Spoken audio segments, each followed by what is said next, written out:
Most bankers aren't ready to help you until after their third cup of coffee. But with Central National Bank's after-hours service, you don't have to wait for the bank lobby to open to get help.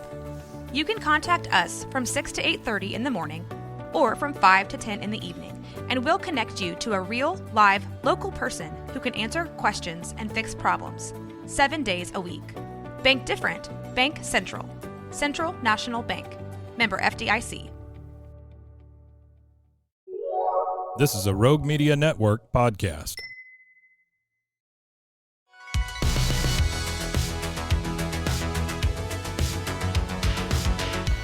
Welcome back to another episode of No Waco. This is your host, Debbie.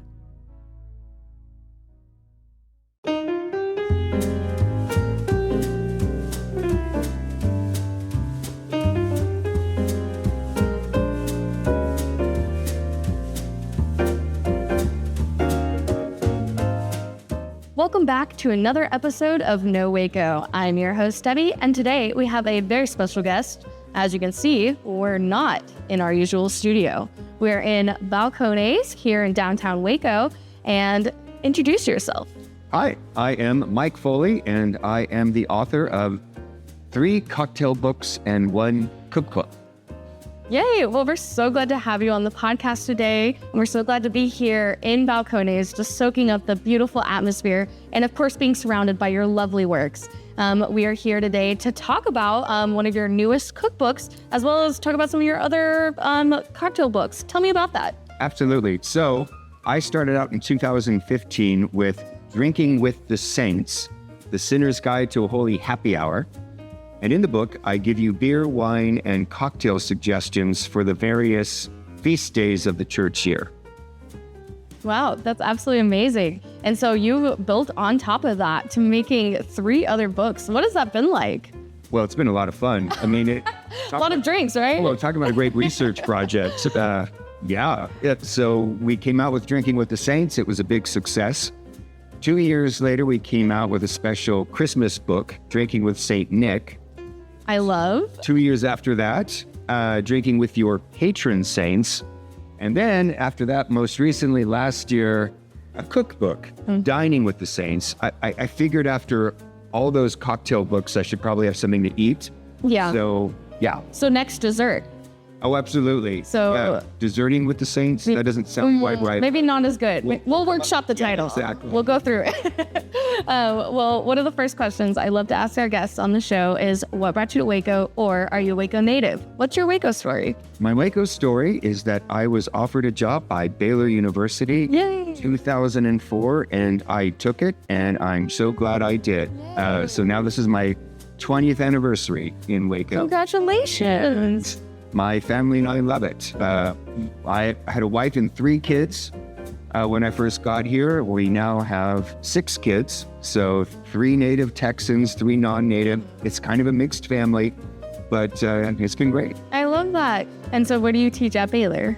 I teach in the Great Texts program. So very on brand for what you do. Sort of. Kind of, yeah. But the Great Text program is basically sort of the greatest hits of Western civilization. So we just read all the good stuff. I love that. And so you are an author? Are you an author first, a teacher, a professor?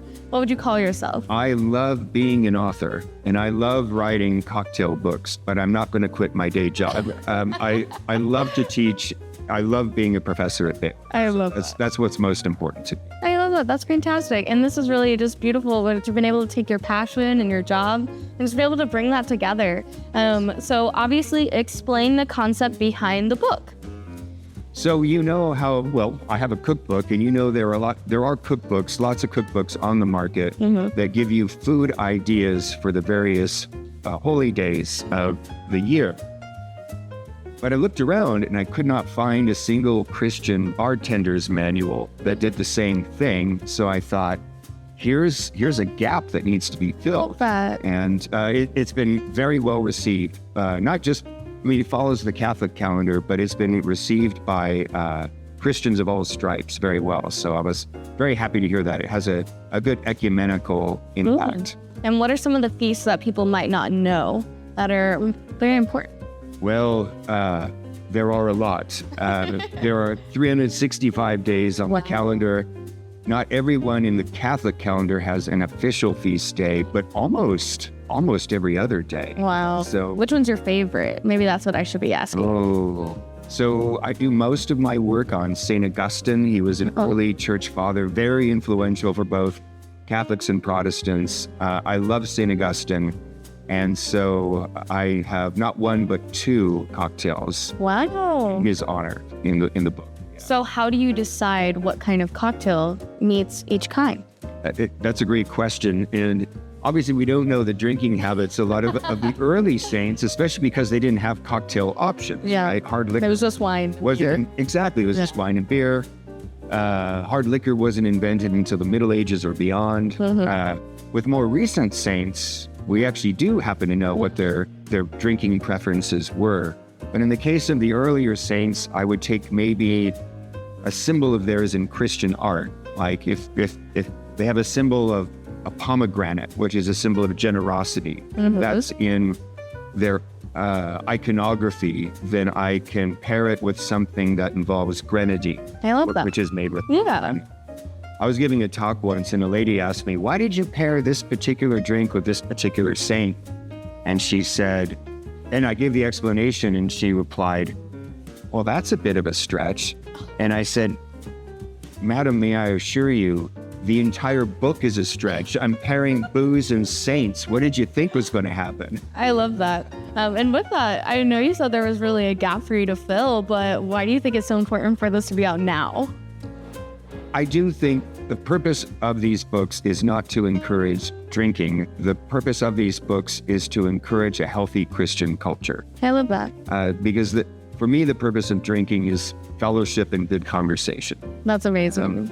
And I do think Christians and merriment, authentic, moderate merriment, should go hand in hand. Oh, I love that. And that's a wonderful message behind it. So it's beautiful to get to see that. And of course, we are here at Balcones. And why are you here today? What are we talking about? We met by chance, and I'm here, as you know, for a book signing because today is Whiskey Day. Yes. And so Balcones wanted to do something special. And Balcones and I go way back. We have been collaborating for years. For my Christmas book, I actually asked the mixologist at Balcones to prepare a couple of unique signature cocktails for the book, which he graciously did. They sell signed copies of my book in the gift shop, so we've had a long and wonderful history. Oh, I absolutely love that. And with that, it's a great representation of showing local authors here in our community. You're also in a few other bookshops around town. Tell me about that. That is correct. Fabled has also been a very wonderful collaborator, wonderful partner, and so has Brazos River Goods. They're lovely. They have a lot of great stuff, and they also have my books. I love that. And of course, it's signed copies here in Balcones. So that's wonderful to see. And then you'll be here today setting up a signing. Indeed, I am. And I've heard you actually did another pop-up event with Fabled before when they had their author event as well. What was that like? The local authors fair. That was a lot of fun. I was surprised by not only the number of local authors, but the diversity of books, the kinds of different things they're all interested in. That was really cool to see. I've never seen a book like yours, so I'm sure that was amazing to get to show that representation that wasn't there before. Really just joining in our community. With that, of course, what is something that you would like to see more of in our Waco community? Gosh, that's a good question. Having been here 20 years, I've been very happy with most of the developments that I've seen. So as an Irish Catholic who writes cocktail books, I was happy to see Barnett's get established. I'm happy to see places like Twin Liquors, which weren't here when I was here. And now we have Firewater, which is our fancy liquor store. That's been a good development. And I'm very happy that we finally got a good Indian. Yes. Saffron, yes. I need to go over there. I still haven't been yet. So honestly, most of my basic needs are covered. They're already met. Yeah. A lot of people just say I-35 construction finished or other or just rerouted away from the city. Yeah. Yeah, no, I agree with that. And maybe let's keep the property taxes down. Oh, there's a little We'd bit. like to see that too. less increase each year. I love that. And of course, we are here this weekend before Easter. So my first question to you was, what is the drink for Easter? So tell me all about it. That is difficult because, first of all, I give like a dozen wine recommendations depending on the Easter dinner, right? Mm-hmm. We're doing turkey at my house, if that helps. Oh, gosh, that throws me for it. I know, we're unusual. It's okay. We almost did tamales, so it was like tamales. That would throw me for a loop as well. I mean, I have stuff for ham, lamb, that kind of stuff. Okay, we can go back to classic ham if that makes you feel better. That does make me feel okay. So then you would have like a Pinot Noir or something like that. But for cocktails, there's a wonderful drink for after the meal called an Easter Bunny. It's a sweet chocolate concoction. It has creme de cacao, cherry brandy, and chocolate syrup and vodka. You are talking my language. I was saying you should get like a little hollowed out, like the little hollowed out bunnies. Yeah. And then chop off the top of the ears and then pour the drink in the bunny and sip it out of the little chocolate bunny. So then you can drink it. Yeah, I saw it on Pinterest. Okay. It's all the rage. So now you got to just try it. I was aware of that when I wrote the book, but next edition would be good. That would be amazing. And then with that, I know you said there's so many other festivals. What should we looking forward to in April? Oh, so 40 days after Easter is the Feast of the Ascension. Okay. And so what is that? I definitely recommend champagne. Okay. The bubbles imitate the direction that our Lord went when he ascended into heaven. Oh my gosh. So it's a good way to salute to our ascended Lord. And then 10 days after that is the Feast of Pentecost, when the Holy Spirit comes down. And the apostles are accused of being drunk because they are filled with the Holy Spirit. It's one of my favorite passages. So the bubbles go down for that one. Exactly. I'll have to think about something. Well, that's absolutely amazing. We're so glad that you're here today to promote your book. And of course, again, just promoting our local community and giving back. With that, we're going to take a quick commercial break and we'll be right back. All right. And now for a word from our sponsors.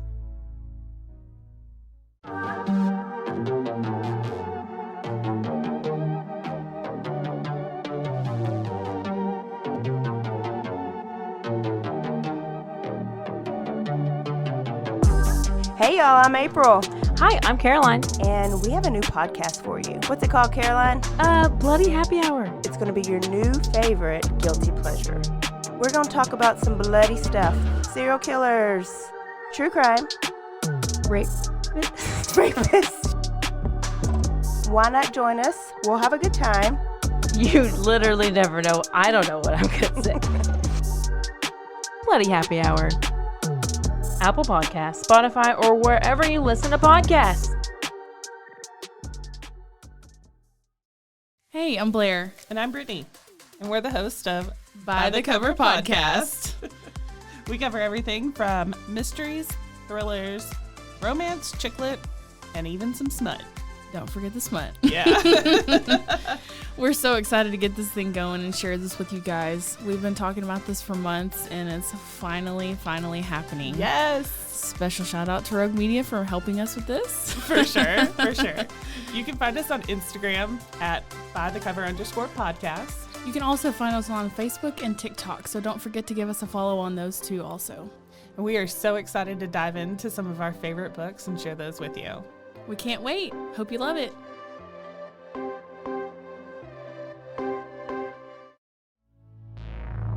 And now, back to the episode. All right, and we're back. So we're just talking about the upcoming festivals and events happening in April. And of course, again, we were here on Whiskey Day, and it's the weekend before Easter. So we found out what we should be looking forward to the most for that. Of course, with that, now we come back, and one of the things I always love to ask people when we get back is, what is one of your goals, or what are you hoping to achieve with these books and your cookbook? Oh, well, we kind of already talked about this. I really want to encourage a merry Christian culture. With the cookbook, I really want to encourage merry family culture. One of the things I discovered in the course of researching for the cookbook was the sociological, psychological importance of the family meal. That kids who don't have dinner every night with their parents or the rest of their family have all kinds of, the developmental issues. Yeah. So to encourage the family dinner was one of the I love that one of the goals of the cooking. Good. And is there a lot of quick and easy recipes? Should I be looking forward to? Good. And I'm happy to report that I actually did not do the recipes for the cookbook, which is a good thing. You don't want an Irishman in the kitchen. Just potatoes. Behind the bar, yes. Yeah, we can do potatoes, but that's about it. So I co-wrote this. I did the saint stories and the research, but the recipes were written by Father Leo Patalingo. Wow. Who is a Filipino-American celebrity chef priest. Wow. Who beat Bobby Flay in a cook-off contest. Oh my gosh. And I've had his cooking and can vouch for the fact that he's fantastic. He was basically doing fusion cooking before it had a name, right? Understandable. Filipino, grew up in Baltimore, so he's like mixing Asian spices with Old Bay seasoning. I mean, he's just amazing. So his recipes are great, and some of them are longer and more detailed, but others are very quick. So he gives you a good range for like the big feast and the simple. I love that. Yeah. And with that, of course, like, what is your favorite recipe? Which one's the one that you put on your table? Well, I don't know if it's my favorite. It's like picking between your children. Is that the problem? He has in the recipe, one of the longer recipes that takes to prepare, but it's worth it, is potatoes au gratin. So of course it goes back to potatoes. Exactly. So you think, well, of course the Irishman's going to love it, but it's so rich. And I made it for my kids one day, and one of my children said, "Dad, I didn't know a potato could taste this good." I love that. And it's like filled with all these French cheeses, like 3 different kinds of French cheese. It's It's fromage. Yeah. That's the only thing I know in French. Well, that's all you need. Yeah, so it was fantastic. Wow, that's wonderful. And of course, I want to know, where can we get this book? How can we find you, find more information about you? Well, locally, of course, Balcones, Fabled, and Brazos River Goods has signed copies of my books. They're easy to find on Amazon.com. I also have a website, drinkingwiththesaints.com, a Facebook page, Drinking with the Saints, and my wife, Alexandra, and I do a Drinking with the Saints podcast. Shout out. Which you can find on Spotify or Apple. Wow, I'm absolutely so excited to go and check it out and find out more about these amazing books and your new cookbook. And of course, we want to know, where's your, what am I talking about? I don't even know what I'm saying. I guess we can say shout outs next. And of course, we want you to be able to shout out anybody that's helped you along this journey. Of course, your beautiful family. I always say you can shout out your mom, your dog, or your grandma, or everybody in between. Well, I would absolutely like to give a shout out to my wonderful family, to my wonderful wife, Alexandra, who helped me with a lot of the research. She was a very eager collaborator. And my wonderful children, Catherine, Mary, James, Peter, Monica, and John. Oh, named after some of the saints. Indeed. Wow, I love that. Well, that's fantastic. And it sounds like it's been a beautiful journey, and being able to get this. And of course, again, being here in Balcones, that's absolutely amazing. And such a wonderful opportunity to get to share this with our community, especially overall to support your mission. Is there anything else you would like to share with our listeners today? Just a note of gratitude to the Baylor community for having hired me and being so wonderful and supportive, and to Waco. We've always felt at home here, and I think it's the best place that both my wife and I have ever been. Amazing. Well, thank you so much again for coming on the show. We are looking forward to it and hope you have very much success and more merriment in your life. Thank you. And to you as well. Close.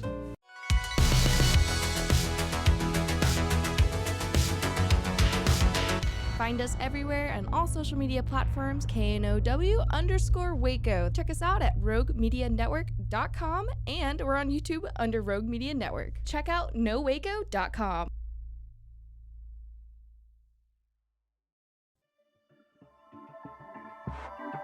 This has been a Rogue Media Network